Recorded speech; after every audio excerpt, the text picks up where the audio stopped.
Today, I'm going to share with you my reflection on a new chapter in the book of Matthew. It comes from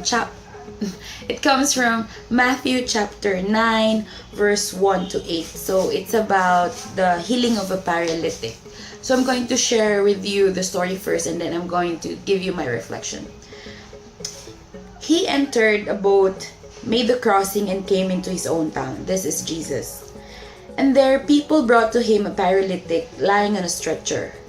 When Jesus saw their faith, he said to the paralytic, "Courage, child, your sins are forgiven."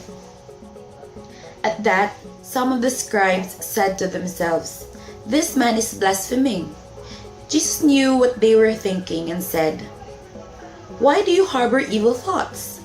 Which is easier to say, 'Your sins are forgiven,' or to say, 'Rise and walk'? But that you may know that the Son of Man has authority on earth to forgive sins." Then he said to the paralytic, "Rise, pick up your stretcher, and go home." He rose and went home. When the crowd saw this, they were struck with awe and glorified God, who had given such authority to human beings. So I have multiple reflections about this beautiful story. The first one is Jesus came home. Jesus went back to his own hometown. It's Nazareth. And the people for sure in his hometown heard what he's been doing to the other towns. He was healing the sick, driving out demons. So this time, they approached him when he arrived and brought with him somebody, a paralytic in a stretcher. But what's really beautiful about this is that Jesus was moved not by the faith of the person, of the sick person, but the people who brought that person to Jesus. It says that when Jesus saw their faith, he said to the paralytic, "Courage, child, your sins are forgiven."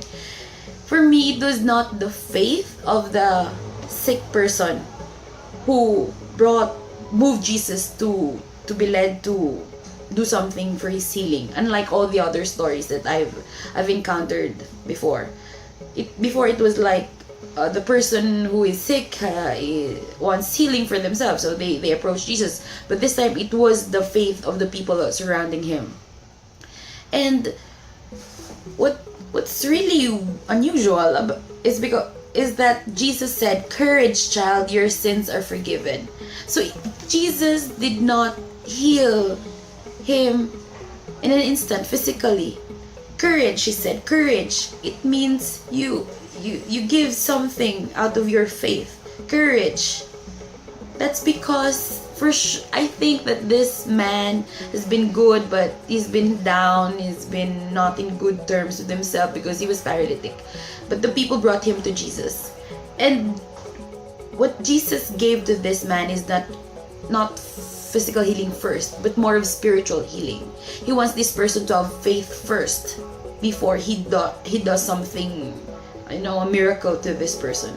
And it's really nice for Jesus to heal first the spiritual aspect of this person, because that's what God is. He's more concerned with the spiritual healing. He's more concerned first with the spiritual healing more than our physical healing. He wants to heal our hearts first and souls first before healing whatever external ailments or pains we are suffering.